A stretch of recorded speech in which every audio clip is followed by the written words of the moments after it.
The blood on his hands had dried 3 days before Cade Bryant rode into Bannack, Montana territory, looking for redemption he knew he would never find.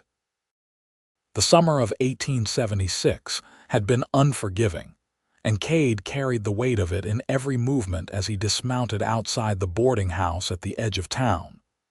His horse needed rest, and so did he, though sleep had become a stranger since the incident in Wyoming. The sun hung low in the sky, casting long shadows across the dusty street, and Cade felt every one of his 28 years pressing down on his shoulders like stones in a sack. The boarding house was a modest 2-story structure with peeling white paint and a sagging porch that had seen better days. A sign hanging from the eave read, "Thompson's Boarding House Clean Rooms, Fair Prices." Cade tied his horse to the hitching post and grabbed his saddlebags, his movements mechanical and weary. Inside, the place smelled of lye soap and something baking, maybe bread or biscuits. The entryway opened into a small parlor where afternoon light filtered through lace curtains, illuminating dust motes that danced in the air. Cade heard voices coming from deeper in the house, the sound of a woman humming softly. He cleared his throat, and the humming stopped. Footsteps approached from what must have been the kitchen, and then she appeared in the doorway, wiping her hands on her apron. Zara Thompson was not what Cade expected. She looked to be in her mid-20s, with chestnut hair pulled back in a practical bun, and eyes the color of creek water in spring, clear and bottomless. Her face was pleasant rather than beautiful, with a dusting of freckles across her nose and a mouth that looked like it smiled often, though it was not smiling now as she assessed him. "Help you?" she asked, her voice cautious but not unfriendly. "Looking for a room. Week or two, maybe longer." Cade's voice came out rougher than he intended, gravelly from disuse and dust. Zara studied him for a moment longer, and Cade wondered what she saw. A man running from something, probably. Most people who ended up in Bannack were. The Montana territory had a way of collecting broken things. $1 a night, meals included. No drinking in the rooms, no loud visitors, and I expect payment every 3 days. She recited the rules like she had done it 100 times before. Cade nodded and pulled out $3 silver, placing them on the small table near the door. Zara picked them up, tested them with her teeth, a gesture so practical and unself-conscious that Cade almost smiled. "Room at the top of the stairs, second door on the left. There is water in the pitcher and supper will be at 6. You are late if the church bell has rung." She gestured toward the narrow staircase.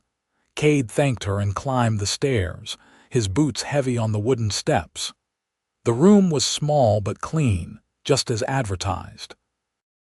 A narrow bed with a patchwork quilt, a washstand with a chipped porcelain pitcher and basin, a straight-backed chair, and a window that looked out over the back of the property. Through the wavy glass, Cade could see a vegetable garden and beyond that, the mountains rising up against the darkening sky. He dropped his saddlebags on the floor and sat on the edge of the bed, suddenly exhausted. The quilt beneath him was faded but carefully made, each piece of fabric stitched together with obvious care. Cade ran his hand over it absently, feeling the different textures, some smooth, some rough. It reminded him of his mother's quilts back in Texas, back before everything fell apart. The memory hit him like a physical blow. His mother's hands, always busy, always creating something from nothing. The way she had hummed while she worked, the same tuneless melody Zara had been humming downstairs. His mother had been dead 15 years, and Cade still missed her with an ache that time had not diminished. He stood abruptly, went to the washstand, and poured water into the basin. The face that looked back at him from the small mirror was haggard, with deep lines around the mouth and eyes that had seen too much. Dark stubble covered his jaw, and his black hair needed cutting. He looked like what he was, a man at the end of his rope. Cade washed his face and hands, scrubbing hard at the imaginary blood that he knew was not there anymore but that he could still feel. 3 men dead in Wyoming, and for what? A misunderstanding, a moment of panic, guns drawn too quickly. He had not started it, but he had finished it, and now 3 families would never see their sons, brothers, fathers again. Self-defense, the sheriff had said, clear case. But that did not make the weight any lighter. The church bell rang, pulling Cade from his thoughts. 6 o'clock. Supper time. His stomach reminded him that he had not eaten anything substantial in days, just hardtack and jerky consumed in the saddle.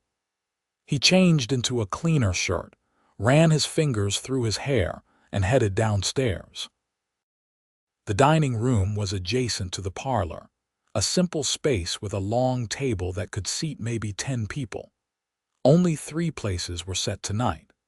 Zara emerged from the kitchen carrying a platter of fried chicken, and she was followed by an older woman with gray hair and sharp eyes. "This is my aunt, Margaret Thompson," Zara said, setting the platter down. "She owns the boarding house with me." Margaret gave Cade a brisk nod. "Sit anywhere. We are not formal here." Cade took a seat at the middle of the table, and the 2 women joined him, one at each end.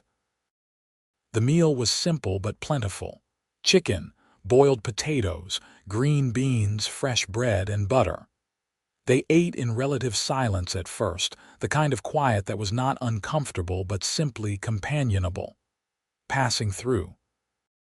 Margaret asked eventually, her tone making it clear she already knew the answer.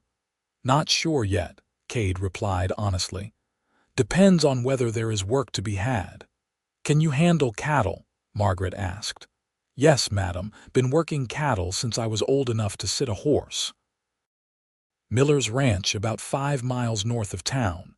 He is always looking for hands. Pay is fair, work is hard. Cade nodded his thanks.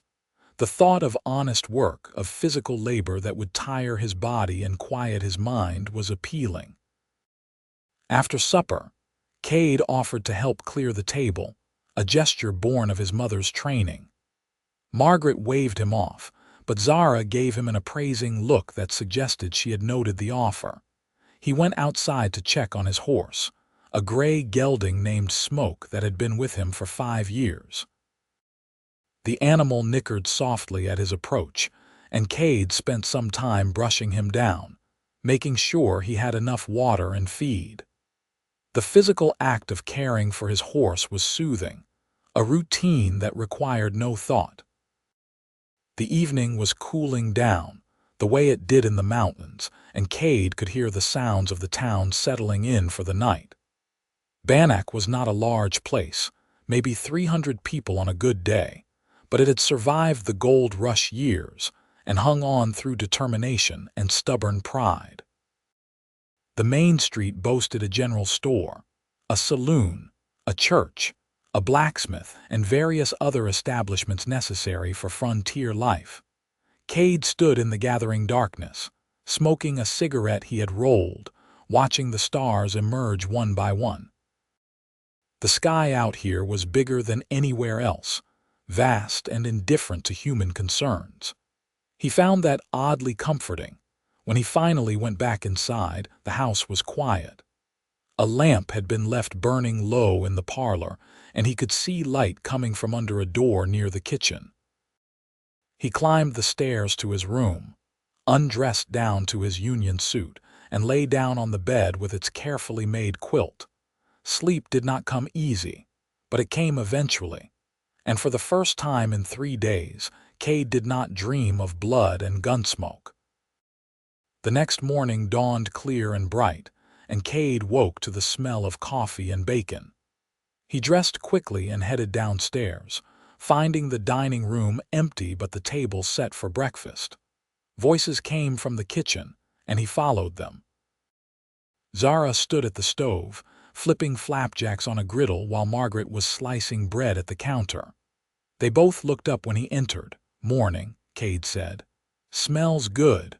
"Coffee is on the table," Zara replied. "Breakfast will be ready in a few minutes." Cade poured himself a cup of the strong black coffee and took it back to the dining room. He stood at the window, looking out at the street, watching Bannack wake up. A man walked by leading a mule loaded with supplies. Two women crossed the street, their long skirts kicking up little puffs of dust. A dog lay in the morning sun, content. Zara brought out the food and they ate together again, the three of them. Margaret talked about the town, pointing out who was trustworthy and who was not, information Cade filed away. Zara said little, but Cade noticed the way she watched him when she thought he was not looking, her expression thoughtful. After breakfast, Cade followed Margaret's directions to the Miller Ranch. The ride out was pleasant, the morning air still cool and fresh. The ranch was substantial, with a large barn, several corrals, and a sprawling house that spoke of prosperity. Cade found the foreman, a weathered man named Dutch, and asked about work. Dutch looked him over with an experienced eye. "You know cattle?" "Yes, sir." "Can you break horses?" "If needed." "Can you shoot?" Cade hesitated. "Yes." Dutch seemed to sense something in that hesitation. "We do not have much trouble with rustlers anymore, but it pays to be careful. $30 a month, 3 meals a day, bunkhouse. Start tomorrow morning, sunup." They shook on it, and Cade rode back to town feeling something he had not felt in weeks. Not quite hope, but maybe a distant cousin of it. Purpose, perhaps. When he got back to the boarding house, it was mid-afternoon. The place seemed empty, but as he walked past the parlor, he noticed Zara sitting in a chair by the window, bent over something in her lap. The light from the window illuminated her profile, and Cade found himself pausing in the doorway. She was sewing, he realized, working on what looked like a quilt. Her hands moved with practiced precision, needle dipping in and out of the fabric, creating small, even stitches. There was something mesmerizing about watching her work, the complete focus, the gentle rhythm of her movements. A piece of fabric slipped from her lap and Cade stepped forward without thinking, bending to pick it up. It was an old piece of calico, faded blue with tiny white flowers. "Thank you," Zara said, looking up at him. This close, her eyes were even more striking, flecked with gold in the sunlight. "What are you making?" Cade asked, surprising himself with the question. Zara held up the quilt so he could see it. It was maybe half finished, a complex pattern of squares and triangles in various shades of blue, green, and cream. "It is an old quilt, belonged to my mother. It got damaged in the move out here from Illinois. I am trying to repair it." Cade could see where new fabric had been carefully pieced in, the colors not quite matching but close enough. "You are doing a fine job." Zara smiled, and it transformed her face. "Thank you. It is tedious work, but I cannot bear to throw it away. My mother made this when I was born. She is gone now, and this is one of the few things I have left of hers." Cade understood that completely. "My mother made quilts too.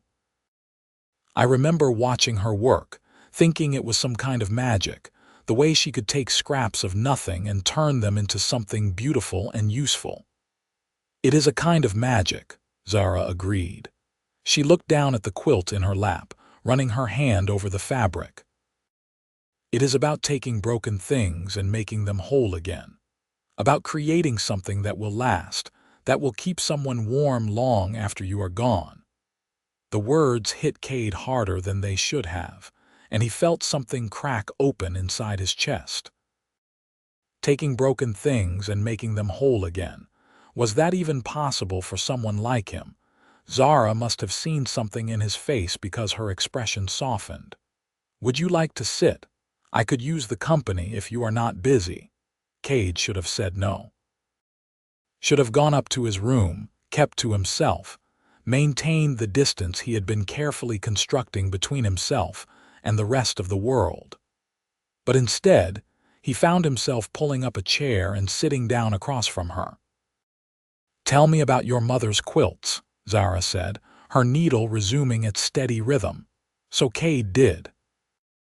He talked about growing up in Texas, about his mother's sewing room that was really just a corner of the kitchen, about the quilts she made for each of her children, unique patterns that reflected their personalities. He talked about the quilt she had been working on when she died, left unfinished on her sewing frame, and how his father had carefully folded it away, unable to look at it. Zara listened without interrupting, her hands never stopping their work.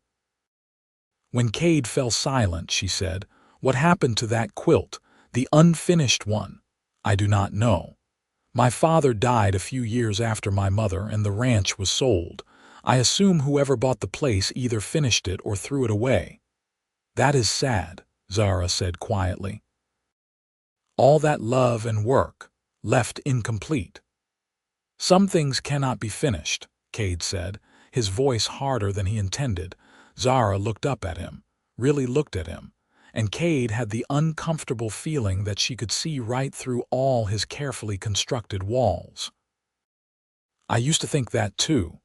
But then I realized that even broken things have value.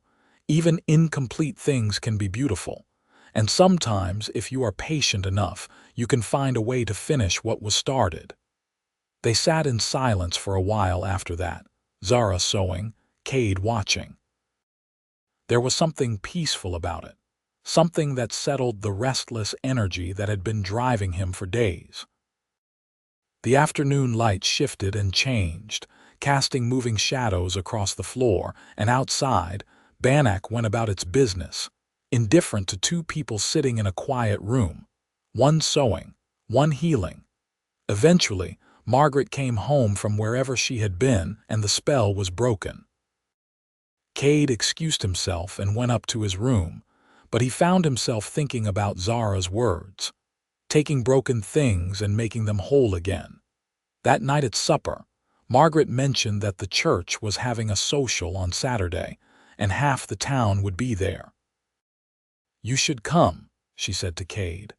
"Good way to meet people, and the food is always excellent." Cade made a non-committal sound, and Margaret laughed. "You do not strike me as the social type, but it would do you good. Cannot hide forever." He wanted to argue that he was not hiding, but that would have been a lie, so he said nothing. The next morning, Cade started work at the Miller Ranch. The labor was hard and physical, just as Dutch had promised. Cade spent the day in the saddle, checking fences, moving cattle, doing the 100 small tasks that kept a ranch running. By the time he rode back to Bannack that evening, he was exhausted in a way that felt good, clean. This became his routine. Work all day at the ranch, ride back to the boarding house in the evening, eat supper with Zara and Margaret, then retreat to his room. But increasingly, Cade found himself lingering in the parlor after meals, drawn by the sight of Zara working on her mother's quilt. She never seemed to mind his presence, and sometimes they talked, and sometimes they did not. Cade learned that Zara was 26, had come to Montana Territory 2 years ago with her aunt after her father died, leaving them with debts and no prospects. The boarding house had been a calculated risk, but it had paid off. They were not wealthy, but they were comfortable and they were free. "Do you miss Illinois?" Cade asked one evening. Zara considered the question, her needle pausing mid-stitch. "I miss some things. The trees, mostly. The way everything was green and lush. Montana is beautiful, but it is a harsh kind of beauty, unforgiving. Like its people," Cade said. "Some of them." Zara looked at him directly. "But some are just hurt. There is a difference between being unforgiving and being wounded." Cade did not know what to say to that, so he said nothing. But her words stayed with him, rattling around in his head as he lay in bed that night, staring at the ceiling. Saturday came, and with it, the church social. Margaret insisted that both Cade and Zara attend, brooking no arguments. "You both work too hard," she declared. "An evening of music and dancing will do you good." So Cade found himself putting on his best shirt, the one without any holes or stains, and walking with the two women to the church at the center of town. The building was modest, whitewashed wood with a simple steeple, but someone had strung lanterns around the yard, and tables had been set up laden with food. A fiddle player was tuning his instrument, and people milled about, talking and laughing. Cade felt out of place immediately, but Zara seemed to sense his discomfort. She stayed close, introducing him to people, smoothing over the awkward moments with practiced grace. He met the general store owner, the blacksmith, the schoolteacher, and a dozen others whose names he promptly forgot. The music started, lively and bright, and couples began to dance. Cade watched from the sidelines, content to observe. He had never been much of a dancer, and after Wyoming, the thought of drawing attention to himself made his skin crawl. But then Zara appeared at his elbow, slightly breathless from a previous dance. "Would you like to dance?" she asked. Cade started to refuse, but something in her expression stopped him.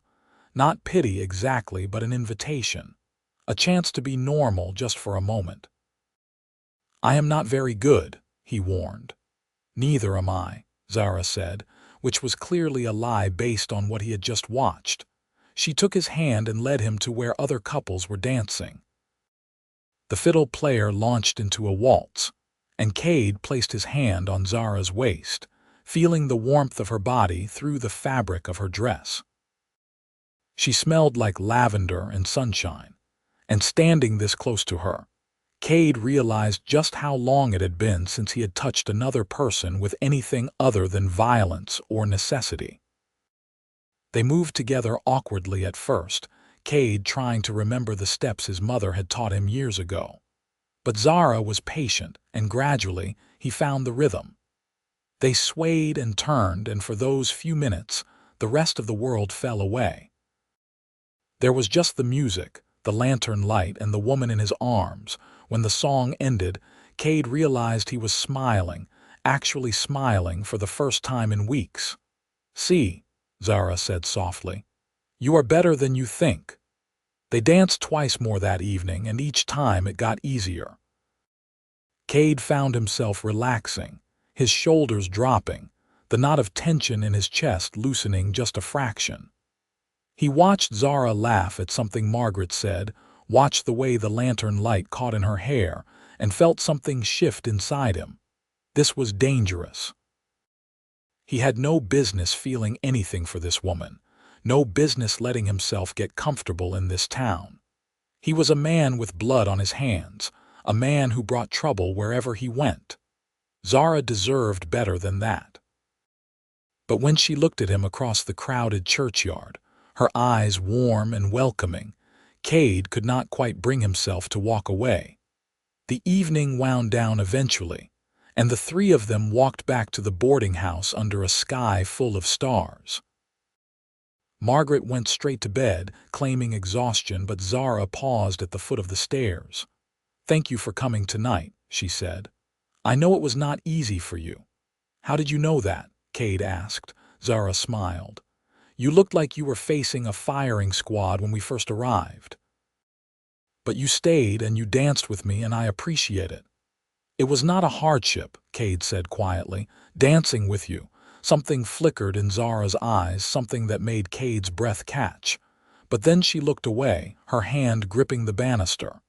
"Good night, Cade. Good night, Zara." He watched her climb the stairs, watched until she disappeared around the corner, and then he stood in the dark parlor for a long time, trying to understand what was happening to him. The next few weeks passed in a blur of work and quiet evenings.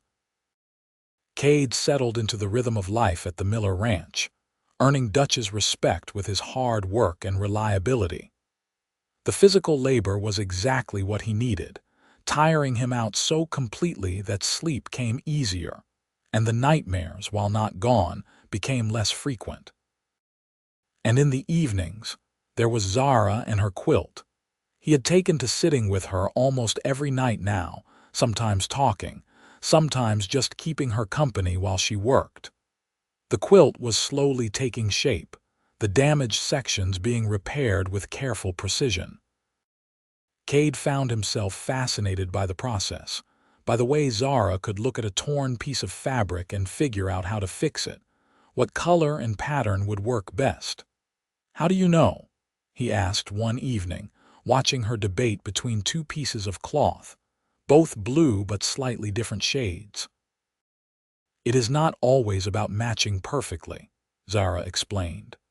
"Sometimes it is about finding something that complements what is already there, something that makes the whole piece stronger, even if it is not identical." She chose one of the pieces and began to stitch it in place, her needle moving with that same steady rhythm that Cade had come to find so soothing. "You are thinking about more than just quilts," he said. Zara looked up at him, her expression serious. "Maybe. People are not so different from quilts, really. We all have damaged parts, places where we have been torn or worn down, and we have a choice. We can stay broken, or we can try to repair ourselves. Sometimes we need help with that repair work. Sometimes we need someone else to hold the pieces together while we stitch." Cade felt his throat tighten. "And if the damage is too great, if the pieces cannot be put back together, there is always a way," Zara said firmly. "It might not look the same as it did before. The repair might be visible, a scar that never quite fades. But that does not mean it is not still beautiful, still valuable, still worth saving." She held up the quilt so he could see her progress. The repaired sections were obvious if you looked closely, the newer fabric brighter, the stitching slightly different. But somehow that just made it more interesting, more real. A quilt with a history, with a story written in every patch and stitch. "Tell me what happened," Zara said quietly, setting the quilt back down in her lap. "Tell me what put that look in your eyes." Cade wanted to refuse, wanted to stand up and walk away, maintain the walls he had built around himself. But sitting there in the lamplight, with Zara looking at him with such honest compassion, he found those walls crumbling. So he told her. About the incident in Wyoming, about the 3 men who had confronted him outside a saloon, about the accusations and the anger and the guns drawn too fast. About the moment when everything went to hell and when the smoke cleared, 3 men lay dead and Cade stood with his gun still in his hand, still loaded, still ready. "Self-defense," he said, his voice hollow. "That is what the sheriff ruled. They drew first, witnesses confirmed it. But that does not change the fact that 3 men are dead because of me. That does not change the fact that I was fast enough and good enough to kill them before they killed me." Zara was quiet for a long moment, her hands still on the quilt. "Were you wrong to defend yourself?" "No. But I cannot stop thinking about their families, about the people who loved them. I cannot stop seeing their faces." "That means you have a conscience," Zara said. "That means you understand the weight of what you have done, even if it was necessary. A truly bad man would not care." "How do you know I am not a bad man?" Cade asked. Zara met his eyes steadily. "Because bad men do not sit with lonely women while they sew. Because bad men do not take care of their horses with such obvious affection. Because bad men do not look at old quilts like they are precious things." "You are not a bad man, Cade. You are a hurt man. There is a difference." Cade felt something break inside him, some dam that had been holding back a flood of emotion. He put his face in his hands and his shoulders shook with silent sobs. He had not cried since his mother died, had not let himself feel anything this deeply in years. And Zara, kind, patient Zara, set aside her quilt and moved to sit beside him. She did not touch him, did not offer empty platitudes, just sat with him while he fell apart, her presence a silent anchor. When Cade finally pulled himself together, wiping his eyes on his sleeve, he felt hollowed out but somehow lighter. "I am sorry," he said. "For what?" "For being human." Zara's voice was gentle. "You do not need to apologize for feeling things, Cade." He looked at her, really looked at her, and saw the strength there beneath the softness.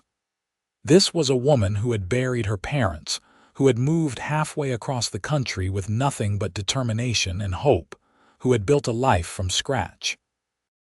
This was a woman who understood loss and pain but had not let it destroy her. "How did you do it?" he asked. "How did you keep going after your parents died?" Zara considered the question. "I did not have a choice, not really. Life does not stop just because you are grieving. The bills still come due, the house still needs tending, people still need feeding. So you get up and you do what needs to be done, and eventually the grief becomes something you carry rather than something that carries you. Does it get easier? Some days. Other days it hits you all over again and you have to work through it." She picked up the quilt again, smoothing the fabric. "That is why I am repairing this. Every stitch is a memory, a connection to my mother. It hurts, working on it, remembering her, but it also helps. It reminds me that broken things can be fixed, that love does not end just because someone is gone." Cade watched her hands move, needle in, needle out, creating something whole from something damaged. "Can I help?" he asked, surprising himself. Zara looked up, equally surprised. "You want to sew?" "I want to learn, if you are willing to teach me." A slow smile spread across Zara's face. "I would like that." So began Cade's education in quilting. Zara started him on simple stitches, showing him how to thread a needle, how to make small, even stitches, how to knot off the thread. His fingers were clumsy at first, too large and rough for such delicate work, but he persisted. It was harder than it looked. The needle kept slipping, the stitches were uneven, and his fingers got pricked more times than he could count. But there was something meditative about it, something that required complete focus. When he was sewing, he could not think about Wyoming, could not think about the past or worry about the future. There was just the fabric, the needle, the thread, and the steady rhythm of the work. Zara was a patient teacher, never criticizing, always encouraging. She sat beside him, close enough that their shoulders almost touched, guiding his hands, showing him the proper technique. And slowly, very slowly, Cade's stitches improved. Margaret came upon them one evening. Cade bent over the quilt with a look of intense concentration, Zara watching with an expression that was fond and warm. The older woman did not say anything, just smiled to herself and quietly left them to their work. As summer faded into early fall, something shifted between Cade and Zara.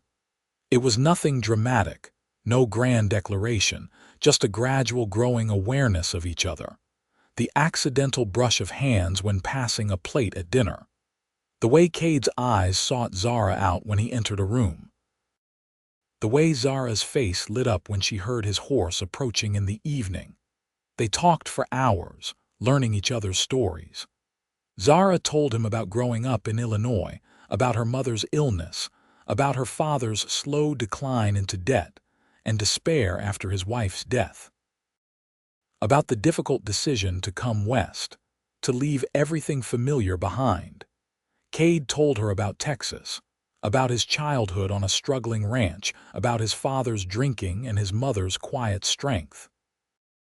About his younger sister, married now and living in Arizona, whom he had not seen in 3 years.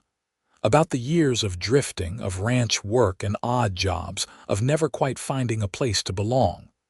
"What are you looking for?" Zara asked him one evening. Cade thought about that. "I do not know anymore. Peace, maybe. A place where I can stop running." "Maybe you have found it," Zara said softly. Their eyes met, and Cade felt his heart stutter in his chest.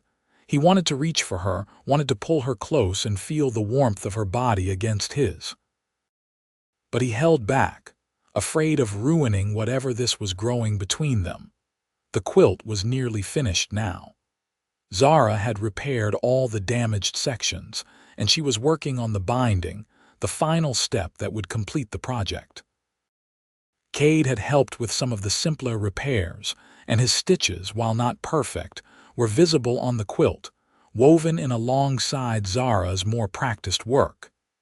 "It is beautiful," Cade said one evening, watching her work on the binding. "It is different than it was," Zara said. "But I think it is still beautiful. Maybe more beautiful, actually, because of what it has survived." She held up the quilt, and Cade could see all the hours of work, all the careful attention, all the love that had gone into its repair. The old fabric and the new blended together, creating something that honored the past while acknowledging the present. "Like you," Cade said quietly. Zara looked at him, confused. "What? You are like this quilt. You have survived things that would have destroyed other people, and you have come through it stronger, more beautiful." Zara's eyes widened and color rose in her cheeks. "Cade, He took the quilt from her hands and set it aside carefully, then took her hands in his. They were small and work-worn, the fingers pricked with needle marks, and Cade thought they were the most beautiful hands he had ever seen. "I know I have no right," he said. "I know I am a mess, a man with more problems than prospects, but I cannot stop thinking about you. I cannot stop feeling like I am exactly where I am supposed to be when I am sitting here with you." Zara's breath caught and tears sparkled in her eyes. "I feel it too. I have felt it for weeks now. I was afraid you did not." Cade did not let her finish. He leaned forward and kissed her, gently, carefully, like she was something precious that might break. Zara made a small sound of surprise and then kissed him back, her hands coming up to cup his face. It was not Cade's first kiss, but it felt like it. It felt like discovering something new and wonderful, something he had not known he was missing. Zara tasted like cinnamon and hope, and when they finally pulled apart, Cade felt like he could breathe properly for the first time in months. "I do not want to hurt you," he said. "I do not know if I can be the man you deserve." "You are already that man," Zara said firmly. "You just do not see it yet, but I do. I see you, Cade Bryant, all of you, and I want all of it, the broken parts and the healing parts and everything in between." They sat there for a long time, foreheads touching, hands clasped, breathing the same air. Outside, the Montana night was cold and dark, but inside, in that small parlor, there was warmth and light and the beginning of something that felt like home. Margaret found them like that an hour later and cleared her throat loudly from the doorway. "Well, it is about time," she said, not bothering to hide her satisfaction. They sprang apart like guilty children, and Margaret laughed. "Oh, calm down. I am not blind and I am not a nun. But it is late and people will talk if Cade is still down here when the sun comes up." Cade stood, his face burning. "Yes, madam, I was just going up." "Good night, Cade," Zara said, her voice warm with laughter and something deeper. "Good night, Zara." He climbed the stairs to his room, his heart lighter than it had been in years. He lay down on the bed with its patchwork quilt and stared at the ceiling, replaying the kiss in his mind, unable to stop smiling. In the weeks that followed, Cade and Zara courted in the old-fashioned way. Walks around town after supper, sitting together at church on Sundays, stolen moments in the parlor when Margaret was busy elsewhere. The whole town knew about them within days, and mostly, people were happy for them.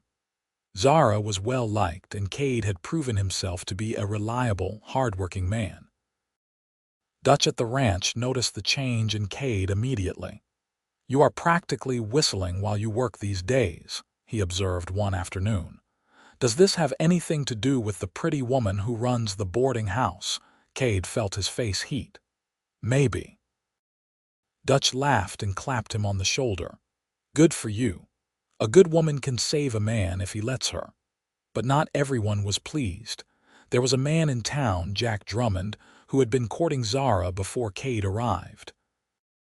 He worked at the general store, and he had been persistent in his attentions, even though Zara had made it clear she was not interested.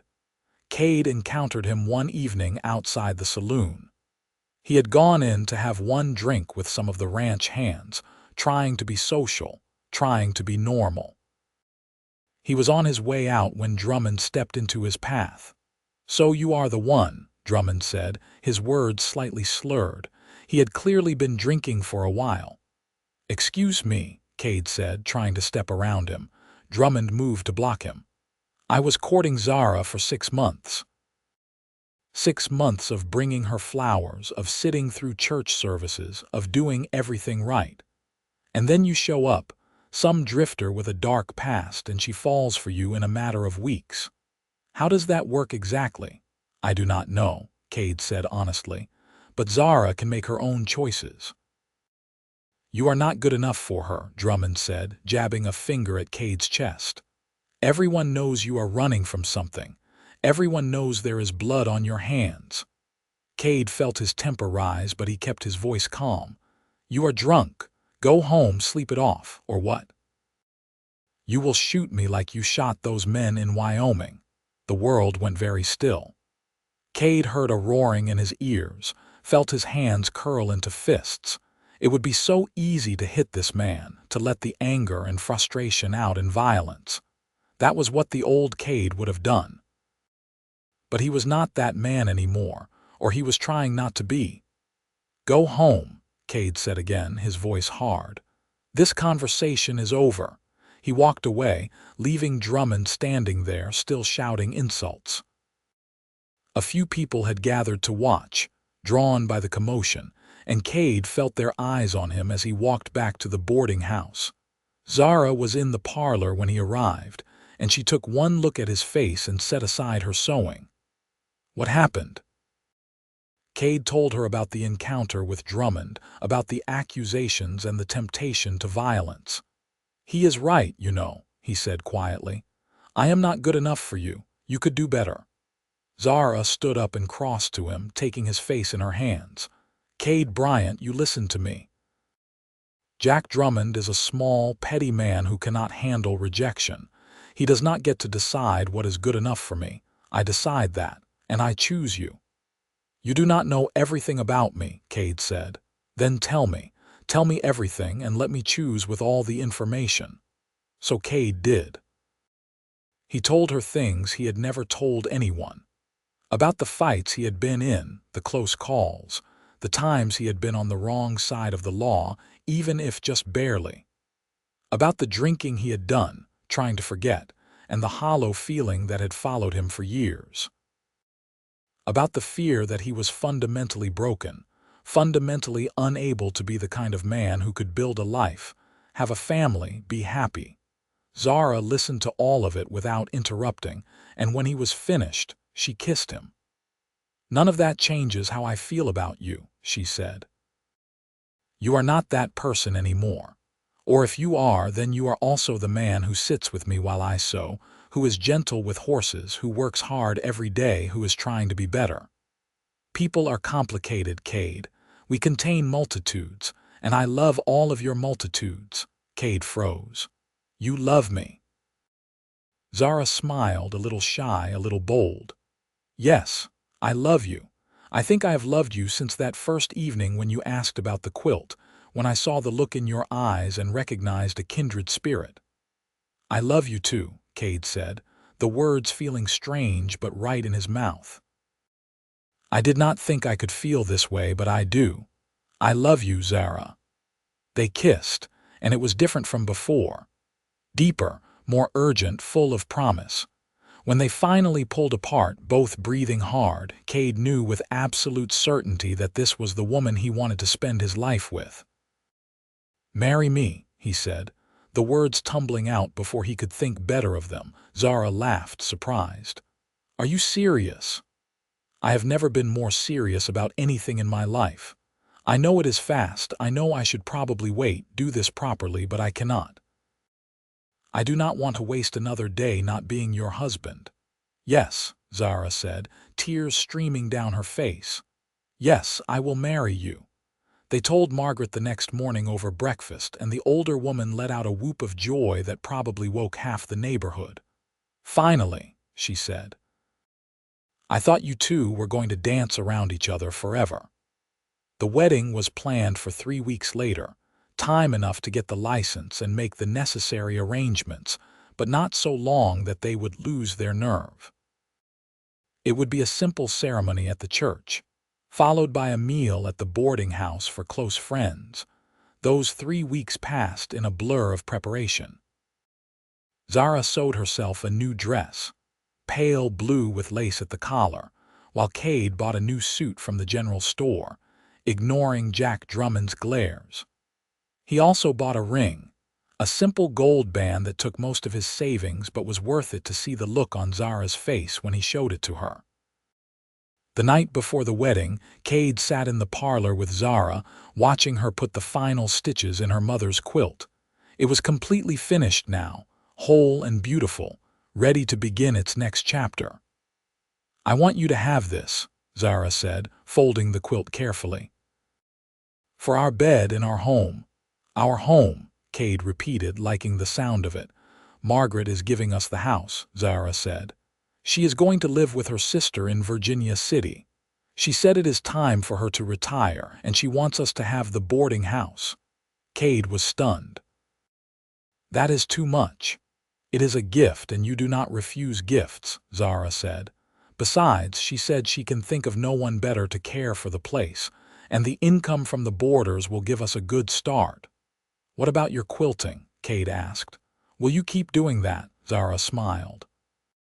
"Of course, it is part of who I am, but now I will be quilting for our family, for our children when we have them." The thought of children, of a future full of noise and love and life, made Cade's throat tight. "I never thought I would have this," he admitted. "I never thought I deserved it." "Everyone deserves happiness," Zara said.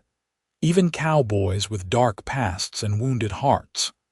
The wedding day dawned clear and bright, one of those perfect autumn days when the air is crisp and the sky is impossibly blue. Cade stood at the front of the church, Dutch beside him as best man, and watched Zara walk down the aisle on Margaret's arm. She was beautiful, radiant, and when she smiled at him, Cade felt his heart might burst from his chest. The ceremony was simple and traditional, the vows spoken clearly and firmly. And when the preacher said, "You may kiss your bride," Cade did so with enthusiasm, to the laughter and applause of the assembled guests. The meal at the boarding house was lively and joyful, with toasts and laughter and enough food to feed twice as many people.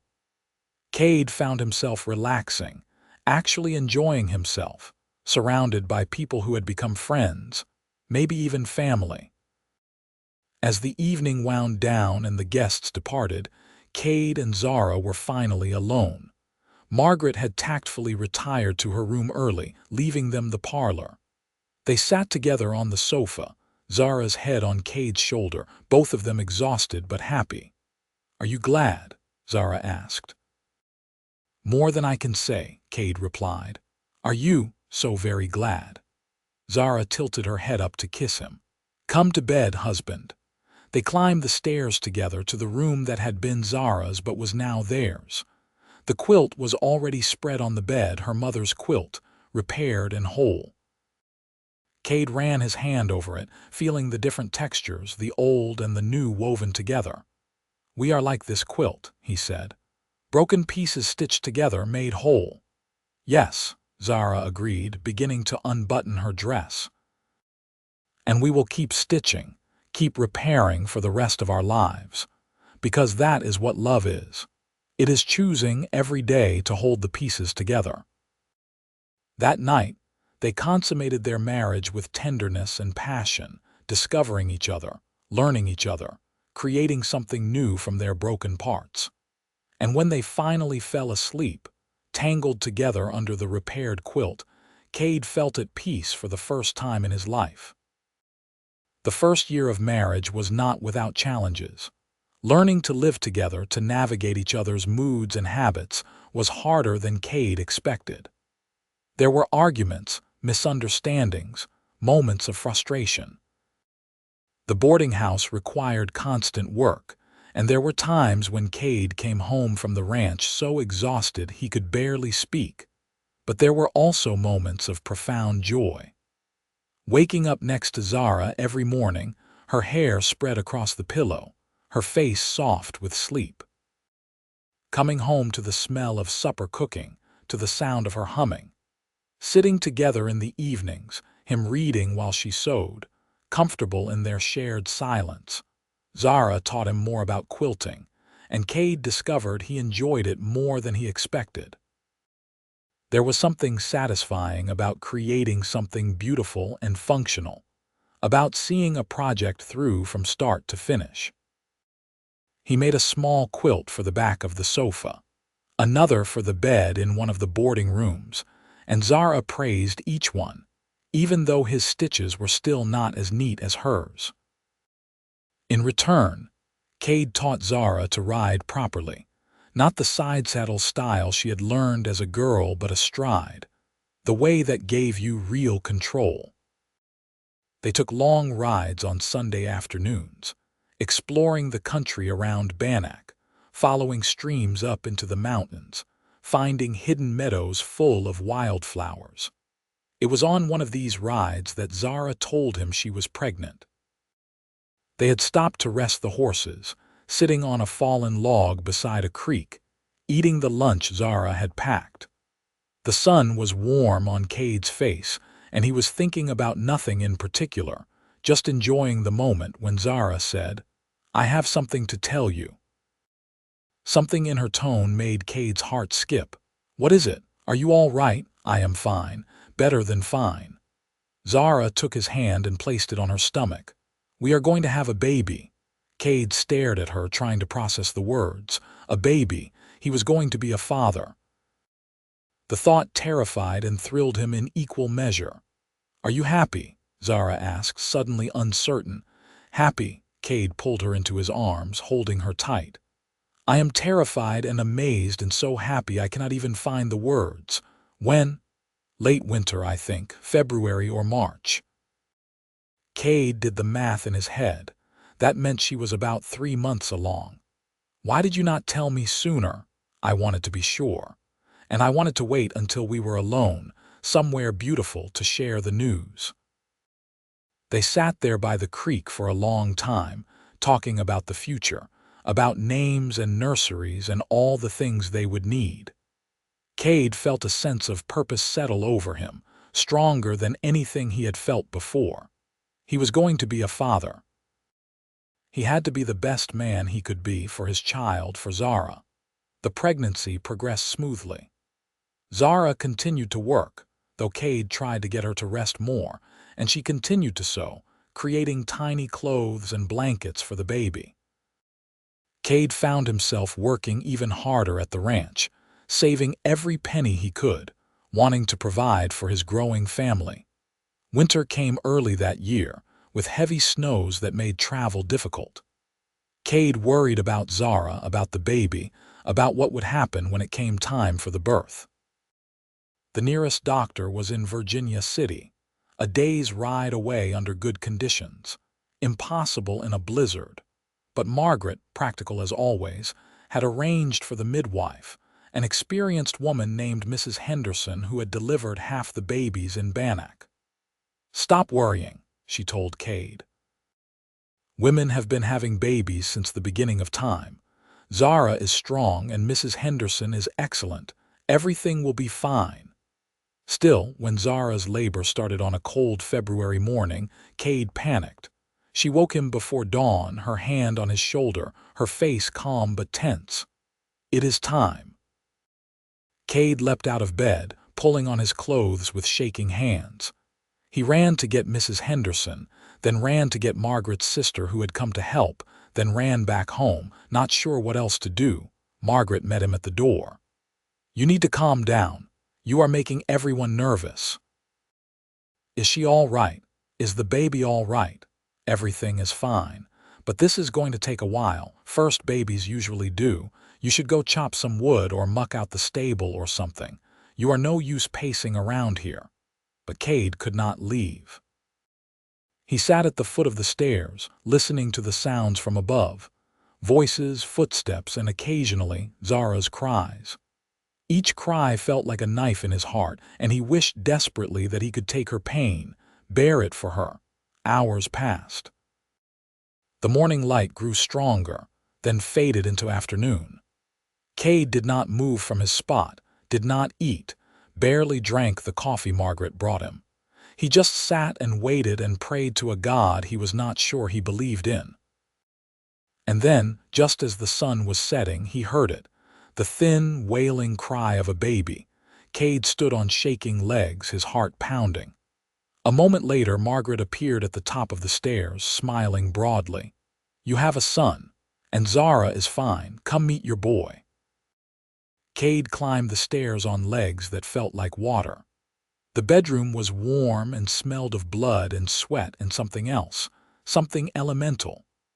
Zara lay in the bed, her hair damp with sweat, her face pale but radiant. And in her arms, wrapped in a white blanket, was a tiny baby with a red face and dark hair. "Come here," Zara said softly. "Come meet our son." Cade approached slowly, afraid he might break something. He sat on the edge of the bed and looked down at the baby, at this tiny person that he and Zara had created. The baby's eyes were closed, his little fists waving in the air, and Cade felt something crack open inside his chest. "He is perfect," Cade whispered. "He is," Zara agreed. "Do you want to hold him?" Cade held out his arms, and Zara carefully placed the baby in them. The weight was nothing, barely there, but the responsibility was enormous. This tiny person was depending on him, trusting him to keep him safe, to raise him right, to be a good father. "Hello," Cade said to his son. "I am your papa, and I promise I am going to do my best by you." The baby made a small sound, almost like a sigh, and Cade felt tears running down his face. They named him James, after Zara's father, with the middle name Thomas, after Cade's mother, whose maiden name had been Thomas. James Thomas Bryant. It was a solid name, a good name. The first few weeks with a newborn were exhausting. James needed to eat every few hours, day and night, and between the feedings and the crying and the endless diaper changes, neither Cade nor Zara got much sleep. But even in the exhaustion, there was joy. Watching James learn to focus his eyes, to smile, to grasp Cade's finger with his tiny hand, these were miracles. Cade found himself thinking about his own childhood, about the mistakes his father had made, and vowing to do better. He would not drink too much, would not take his frustrations out on his family, would not be absent or distant. He would be present, engaged, loving. And he was. When he came home from the ranch, he took James so Zara could rest. He walked the floor with his son in the middle of the night, singing old cowboy songs in a rough voice. He changed diapers and gave baths and did all the things that some men thought were beneath them. "You are a natural," Zara told him one evening, watching him rock James to sleep. "I am terrified I am going to break him," Cade admitted. "You would never. You are gentler with him than anyone I know." As James grew, so did Cade's confidence. He taught his son to ride, starting with sitting in the saddle with Cade, then graduating to a gentle pony when James was old enough. He taught him to throw a rope, to care for animals, to work with his hands. But Zara's influence was equally important. She taught James to read and write, to appreciate beauty, to be kind. She sewed him clothes as he grew out of each size, and she told him stories about his grandparents, keeping their memory alive. When James was 3, Zara got pregnant again. This time, the process was familiar, less terrifying. She gave birth in the summer to a daughter they named Rose, after Cade's mother. Rose was quieter than James had been, more watchful, with her father's dark eyes and her mother's smile. Now there were 4 of them, a real family. The boarding house continued to thrive, providing a steady income. Cade had been promoted to foreman at the Miller Ranch when Dutch retired, a position that paid better and allowed him more time at home. Life was not perfect. There were hard winters and dry summers, and all the usual challenges of frontier life. James broke his arm falling out of a tree when he was 6. Rose had a fever that terrified them both until it broke after 2 days. The boarding house roof needed replacing, an expense they had not budgeted for. But through it all, Cade and Zara held fast to each other. They had learned in those early days of their courtship that love was about stitching together broken pieces, about repairing damage, about creating something whole and beautiful from fragments. And they kept stitching, kept repairing, kept choosing each other every single day. On their 10th anniversary, Cade came home from work to find Zara in the parlor, working on a quilt. It was not her mother's quilt this time, but a new one, a complex pattern in shades of blue and green. "What are you making?" he asked, kissing the top of her head. "A wedding quilt," Zara said. "For James, for when he gets married someday.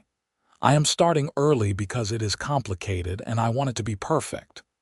Cade sat down beside her, taking up the needle and thread she handed him. Over the years, his stitching had improved considerably. It would never be as neat as Zara's, but it was competent, serviceable. They worked together in comfortable silence, the way they had so many times before. Through the window, Cade could see James and Rose playing in the yard, their laughter drifting in on the evening breeze. "Are you happy?" Zara asked, the same question she had asked on their wedding night. Cade looked at his wife, at the silver thread starting to show in her hair, at the lines around her eyes, at the hands that had stitched so many quilts, that had held him when he was broken, that had helped make him whole. "More than I ever thought possible," he said. "You saved me, you know. That first night when I walked into this house, I was a broken man, but you saw something in me worth saving, worth repairing, and you have spent the last 10 years stitching me back together." Zara smiled and leaned her head on his shoulder. "We stitched each other back together. That is what love is, mutual repair work." They sat there as the light faded, their children playing outside, their hands moving in that familiar rhythm, creating something beautiful from scraps and fragments and love. The years continued to pass, marked by the usual milestones. James grew tall and strong, his father's son in looks and temperament. Rose grew into a young woman of quiet strength and intelligence. 2 more children came, another boy and another girl, each one welcomed with joy and celebrated with a new quilt from their mother. Cade's hair went gray at the temples, and his body bore the marks of years of hard work, but he had never felt better. The nightmares about Wyoming had faded years ago, replaced by dreams of his children, his grandchildren, his life with Zara. The boarding house became known throughout the territory as a place of warmth and welcome.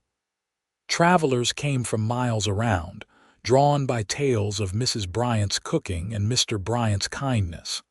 Some were running from things, just as Cade had been, and he recognized the look in their eyes.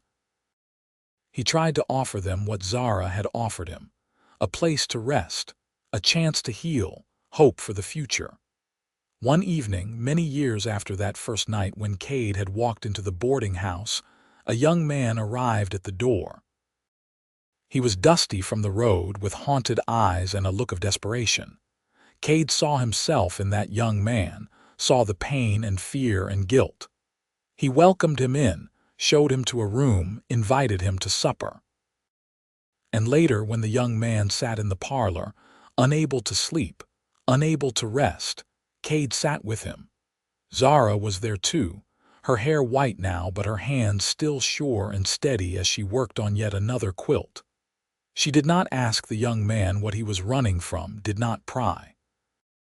She just offered him peace and quiet, and the soothing rhythm of needle and thread. and Cade told him, in simple words, about redemption and repair, about taking broken things and making them whole, about how love could stitch together even the most damaged heart. The young man listened, and something in his face softened. He stayed at the boarding house for a month, helping with odd jobs, slowly finding his footing. And when he finally left, heading north to start fresh, he thanked Cade and Zara with tears in his eyes. "You gave me hope," he said. "You showed me that broken things can be fixed." After he left, Cade and Zara sat together in the parlor, in their usual spots, comfortable in the companionship of decades. "You ever think about how different your life would have been if you had not come to Bannack?" Zara asked. Cade considered that. "Sometimes, but I cannot imagine it. This is the only life I want, the only life that makes sense. No regrets, none. Well, maybe one. I wish I had found you sooner, had more years with you." Zara smiled and took his hand. "We have had a good run, you and I. And we are not done yet." She was right. They had years left, years of children and grandchildren, of quilts and sunsets, of quiet moments and loud celebrations. Years of choosing each other every single day, of stitching together their life piece by piece. On the evening of their 40th anniversary, the whole family gathered at the boarding house for a celebration. The place was full of noise and laughter, children running through the halls, grandchildren climbing on Cade's lap, great-grandchildren toddling around on unsteady legs. James had taken over the ranch foreman position when Cade retired, and he ran it well. Rose had married a schoolteacher and had moved to Helena but visited often. The other children had their own lives, their own families, their own stories. As the evening wound down and the family began to leave, Cade and Zara found themselves alone in the parlor, their special place. The quilt Zara had been working on all those years ago, the wedding quilt for James, had been finished and given. The quilt she was working on now was for their youngest great-grandchild, a little girl named Emma. 40 years, Cade said, shaking his head in wonder. "Where did the time go?" "Into living," Zara said. "Into raising children and building a life and loving each other." Cade looked at his wife, at the woman who had saved him, who had seen worth in a broken cowboy with blood on his hands. Her face was lined now, her hands gnarled with age and arthritis, but she was still the most beautiful woman he had ever seen. "I love you," he said. "I have loved you since that first night when I watched you so, when you told me about taking broken things and making them whole." "I love you too," Zara said. "You were the best thing that ever happened to me, you and this life we built together." They sat in silence for a while, holding hands, remembering. The early days, the struggles, the triumphs, the births and the deaths, the joy and the sorrow. All of it stitched together into the quilt of their life, every piece meaningful, every stitch a choice, every patch a story. "Do you remember that old quilt of my mother's?" Zara asked. "The one I was repairing when we met, of course. We still have it in the chest upstairs. I want to give it to Emma, our youngest great-grandchild. So she will have something that connects her to the past, to the people who came before." "She will treasure it," Cade said. Zara nodded, satisfied. "And someday, when we are gone, she will tell her children about us. About the cowboy and the quilter who found each other in a little town in Montana. About how love can repair anything if you are patient and willing to do the work." "That is a good story," Cade said. "It is the best story," Zara corrected, "because it is ours." They sat together until late into the night. Two old people who had found each other against all odds, who had built a life of love and purpose from the broken pieces of their pasts. Outside, the Montana stars shone bright and cold, but inside, there was warmth and light and the enduring comfort of shared history. Cade thought about that young man he had been, riding into Bannack with blood on his hands and despair in his heart. He had been so lost, so certain that redemption was impossible. But then he had found Zara, repairing an old quilt, and something had shifted. She had shown him that broken things could be fixed, that damaged hearts could be made whole, that love was the strongest stitch of all. The years that followed their 40th anniversary were gentle ones. Cade and Zara had long since retired from active management of the boarding house, turning it over to James and his wife. But they still lived there, in their room with the view of the mountains, still sat in the parlor in the evenings, still held fast to each other as their bodies slowed and their strength waned. Cade's health began to fail in his 75th year. Nothing dramatic, just a gradual wearing down like an old clock winding down. He tired more easily, his joints ached, and sometimes he forgot things, names and dates slipping away like water through his fingers. But he never forgot Zara. Never forgot the love of his life, the woman who had saved him. When the end came, it was peaceful. A cold winter morning, snow falling softly outside the window. Cade woke early, as he always did, and looked over at Zara sleeping beside him. She was snoring softly, her face relaxed in sleep, and Cade felt a surge of overwhelming love. He got up carefully, not wanting to wake her, and went to the window. The world was white and clean and beautiful. Bannack was quiet under its blanket of snow, smoke rising from chimneys, a few early risers moving about their business. Cade thought about his life, about the journey that had brought him here. From Texas to Wyoming, from violence to redemption, from brokenness to wholeness. It had been a good life, better than he had any right to expect. He felt a strange lightness in his chest, a sense of completion. His time was ending, he could feel it, but he was not afraid. He had lived well, loved deeply, been loved in return. What more could a man ask for? Zara woke and found him by the window. She came to stand beside him, wrapping a shawl around her shoulders against the cold. They stood together, looking out at the snow, their hands clasped. "It is beautiful," Zara said. "Yes," Cade agreed. "Everything is beautiful." She looked at him, really looked at him, and something passed between them, an understanding born of decades together. "Are you all right?" "I am perfect," Cade said honestly. "I am exactly where I am supposed to be, with exactly who I am supposed to be with. I have no regrets, no unfinished business. I am at peace." Tears filled Zara's eyes. "You are saying goodbye. Not goodbye, never goodbye, but thank you. Thank you for seeing me, for loving me, for stitching me back together when I was broken. Thank you for this life, this beautiful, impossible life." They held each other as the snow fell and the morning brightened. And later, when Cade lay down to rest and did not wake up, Zara held his hand and whispered her own thanks, her own goodbyes, her own promises of eternal love. The funeral was large, attended by what seemed like half the territory.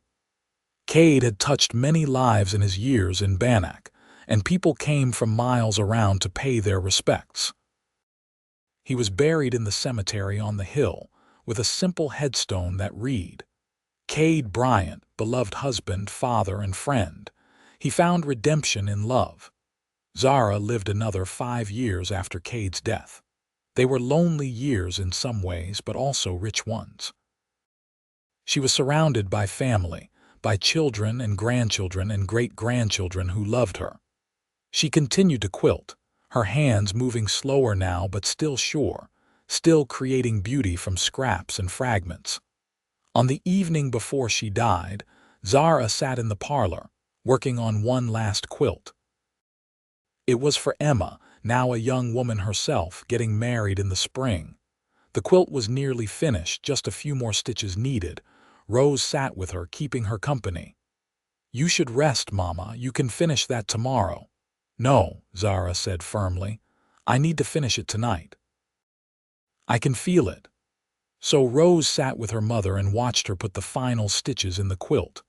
When it was done, Zara held it up, examining it in the lamplight. It was beautiful, a masterpiece of color and pattern, every stitch perfect. "Your father helped me with my first quilt," Zara said. "Did I ever tell you that?" "Many times, Mama. He had such big hands, so rough from work. But he learned to sew, learned to be gentle. He was always so gentle once you got past the tough exterior. He loved you very much. And I loved him, I still do. Death does not end love, you know. It just changes its shape." Zara folded the quilt carefully and handed it to Rose. "Give this to Emma with my love. Tell her it is made from scraps of our old clothes, mine and your father's. So in a way, we will be at her wedding, keeping her warm, watching over her. I will tell her." That night, Zara went to sleep in the bed she had shared with Cade for over 40 years, under the quilt her mother had made, the quilt that had been damaged and repaired, the quilt that had brought her and Cade together. She closed her eyes and thought about all the quilts she had made over the years, all the broken things she had repaired, all the love she had stitched into every piece. And then she thought about Cade, about his smile and his laugh, and the way he had looked at her like she was the most precious thing in the world. She thought about their children and their long, full life together. She thought about that first night when a broken cowboy had walked into her boarding house, and she had been repairing a quilt, and somehow, without even knowing it, she had begun to repair his heart. Zara died peacefully in her sleep, a smile on her face. They buried her next to Cade, and on her headstone they wrote, "Zara Bryant, beloved wife, mother, and friend. She mended hearts with love." Years later, Emma stood in her own home, holding the quilt her great-grandmother had made. Her own children were grown now, with children of their own, and the quilt had been passed down through the generations, carefully preserved, lovingly maintained. Emma's granddaughter, a girl of 10 with curious eyes, asked about the quilt. "Who made it, Grandma?" "Your great-great-great-grandmother, Zara," Emma said. "She was a quilter, one of the best. She believed that quilts were like people, that broken things could be repaired, that love was the strongest stitch of all." "Tell me the story," the little girl said, so Emma told her. About Cade and Zara, about a cowboy with a broken heart and a woman with patient hands. About how he had found her repairing a quilt one summer evening in Bannack, Montana, and how she had somehow, stitch by stitch, repaired his broken heart. About the life they built together, the family they raised, the love that sustained them through 40 years of marriage and beyond. The little girl listened, entranced. "That is a beautiful story." "It is," Emma agreed, "and it is true, every word of it." She wrapped the quilt around her granddaughter, the same quilt that Zara had made, that contained scraps of Cade's shirts and Zara's dresses, that carried within its stitches decades of love and life and memory. "Someday, this will be yours," Emma said. "And you will pass it on to your children, and they will pass it on to theirs. And in that way, Cade and Zara will live forever, their love stitched into every piece, warming every generation." The little girl ran her hands over the quilt, feeling the different textures, the old and the new woven together. "I will take good care of it," she promised. And she did. The quilt was passed down through the generations, carefully preserved, lovingly maintained. And with it, the story was passed down too. The story of the cowboy and the quilter, of broken things made whole, of hearts repaired with patience and love. In the quiet parlor of that boarding house in Bannack, Montana, long after Cade and Zara were gone, you could still feel their presence. In the evening light filtering through lace curtains, in the chair by the window where Zara used to sit and sew, in the love that had soaked into the very walls of the place. Their story became legend in Bannack, told and retold, embellished and refined. But at its heart, it was always the same. A simple tale of redemption and love, of two broken people who found each other and stitched their lives together into something beautiful and whole. And somewhere in whatever comes after, Cade and Zara were together still, their hands clasped, their love eternal, proving that some stitches can never be undone, that some bonds last beyond death, beyond time, beyond anything the world can throw at them. Because love, real love, the kind that sees past the brokenness to the worth beneath, the kind that patiently repairs and rebuilds and never gives up, that kind of love is the strongest force in the universe. It can heal any wound, mend any tear, make whole any broken thing. And that was the true gift that Cade and Zara gave to their family, to their town, to everyone whose life they touched. Not just the quilts, beautiful as they were, but the lesson woven into every stitch. That broken things can be repaired, that damaged hearts can be made whole, that love conquers all if only you are brave enough to take that first stitch, patient enough to see the work through to the end. Their love story, begun in a quiet parlor with a needle and thread and an old quilt, rippled out through generations, touching lives, changing hearts, proving that even in the harsh and unforgiving landscape of the Old West, even in the hardest of times, love could bloom and grow and last forever. And so the story ends where it began, with a quilt carefully made, lovingly repaired, passed down through generations. A quilt that tells a story, that carries within its stitches a promise, that broken things can be made whole, that damaged hearts can heal, that love endures, forever and always, stronger than death, more lasting than memory, as permanent as the mountains that stand watch over Bannack, Montana, home of the cowboy and the quilter who found each other against all odds and built a love that would last for all time.